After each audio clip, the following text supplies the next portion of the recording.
जाय जोंनि आसामाव थानाय बा आसामनि बाहेरायाव थानाय साफ्रोमबो बर'सा जायफ्रा 33 बोसोर बर'लेण्ड एबा बड'लेण्ड मुभमेन्टआव इनभल्भ जानानै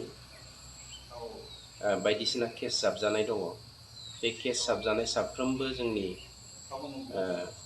एक्स वर्कारफोर बा कमरेड्सफोर जेरै एबसु मुभमेन्ट आरो एनडिपि मुभमेन्टनि सोद्रोमाफोर नोंथांमोन साफ्रोमखौबो जायफ्रा जोंनि दुलाराय बर' फरायसा आफाद आरो एक्स एनडिपि हान्जाफोरनो गाव गावनि केसफोरखौ होआखै दासिमबो बिथांमोनखौ बे सानबानि गेजेरावहाय गाव गावनि केसखौ जमा होफैनो थाखाय खावलायनाय थाबाय।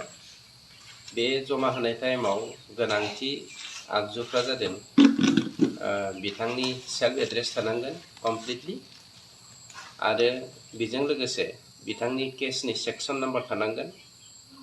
बबे पुलिस स्टेसनाव बिथाङा केसखौ जाबजादोंमोन बे पुलिस स्टेसना थानांगोन। बबे जिल्लानिमोन बेबो थानांगोन।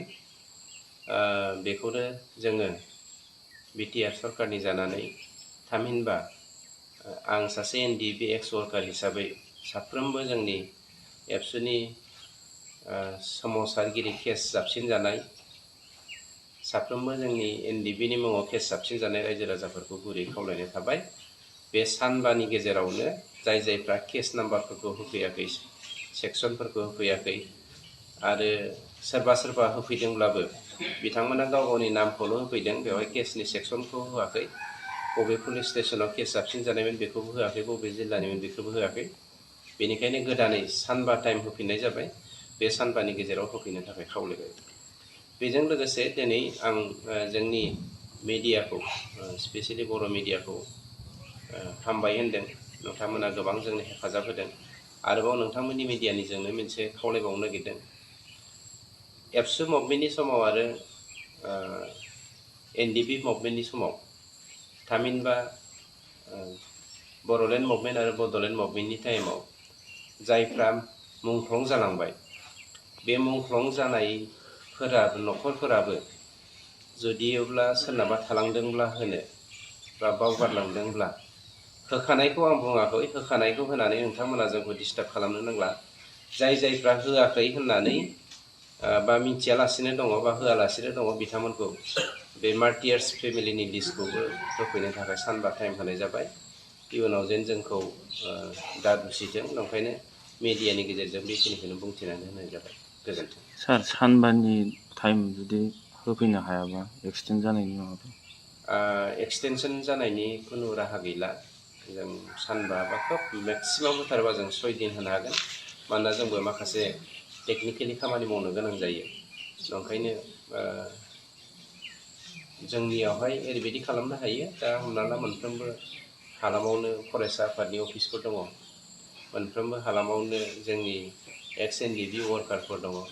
बिथांमोना फैनो नांलाया, वाट्सएपनि गेजेरजों बर' फरायसा आफादनाव होबाबो बा जोंनियाव हरब्लाबो जागोन। जिखुनु लिडारनियाव जों बेखौ बे सानबानि गेजेराव साफ्रोमबो फैनायाबोथ' उसुबिदा। बहाबा कार्बि आंलंआव थानानै आरो नागालेण्डआव थानानै फैनायाथ' उसुबिदा। बिनि थाखाय फैयाबासेनो हरबाबो जागोन होननानै जों खावलायबाय।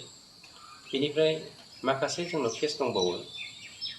बे केसा जादों इनसाइड स्टेट, आसामनि सिङाव केसफोर, आउटसाइड स्टेट जेरै नागालेण्ड, मणिपुर, मिज'राम, त्रिपुरा बा मेघालया, नर्थ बेंगलाव बेफोराव थानाय केसफोरखौबो जायहा दङ बे सानबानि गेजेरावनो होफैनो थाखाय खावलायनाय थाबाय नोंथांमोननि मिडियानि गेजेरजों।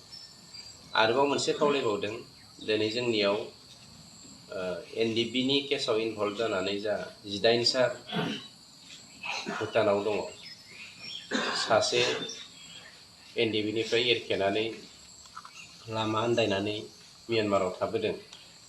बेफोरबायदिनो बहाबा नेपालफ्राव जेल जानायफोर दङ नामा बा बांलादेशफ्राव जेल जानायफोर दङ नामा, बे रिपर्टखौ जोङो दाबो मोजाङै कालेक्सन खालामजोबनो हायाखै।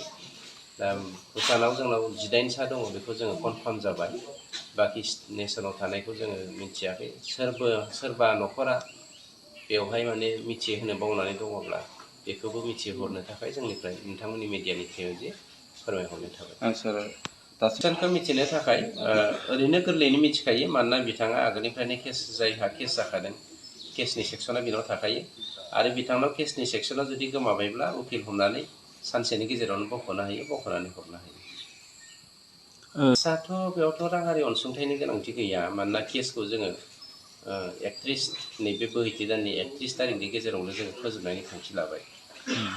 गतिके नंखायनो जोङो माखासे टेकनिकेलि खामानि मावनांगौ थायोखाय बेखौ जों सप्तासे टाइम होनाय जाबाय। सानबाबा मेक्सिमाम सप्तासे जों हमना बारायनो हागोन बारायथारब्लाबो जों सप्तासे बिनि थाखायनो होनो गोसो जायाखै मानोना सप्तासे होनोब्ला 10-12 दिन खालामनो नागिरो मानसिफ्रा। नंखायनो सप्तासेनि गेजेरावनो जों जुदि खामानिखौ मावाब्ला उनावहाय जों केस उइथड्र खालामनाया जोंनि थाखाय गोब्राब जागोन आरो बे केस उइथड्र खालामनाया पार्सनेलि जागोन बेवहाय एबसु आरो एबसुनि मुङाव केस जानाय आगोलनि जाय केस गोनांफोर बा एनडिबिनि मुङाव जाय माने केस जानाय आगोलनि वार्कारफोर बिथांमोना जोंखौ जेन उनाव ब्लेम दा खालामथों बेनि थाखायनो बेखिनि खाबुखौ होफिननाय जादों। सार हाइनेस नन हाइनेस केसनि एनडिबि होनोबाव फारागथिया मोनफ्रोमबो हाइनेस नन हाइनेस केसखौ उइथड्र खालामगोन गभर्नमेन्ट अफ इन्डियाया बेखौ जोंनो एसुरेन्स होदों। खिन्थु बिदि होननानै जोङो मिडियानि गेजेरजों माबायदि हाइनेस केस नन हाइनेस केसखौ उइथड्र खालामगोन जोङो सिगांनिफ्रायनो बुंबोबाय थाखादों। माखासे टेकनिकेल प्रब्लेमनि थाखाय आं बेखौ नोंथांमोननि सिगाङाव बुंनो नागिराखै खिन्थु it's and every cases will be withdraw. Sir Ranjan दैमारिनि केसखौ लानानै माखासे एनडिबिफ्रा दाबि खालामबाय थादों। दा बेवहायसो उरखावग्रायाबो गगोन होननायनि बुंदों सार थारैनो बेबायदि नामा? आं बेनि फिननायनिफ्राय एसे जानगाराव थाबाय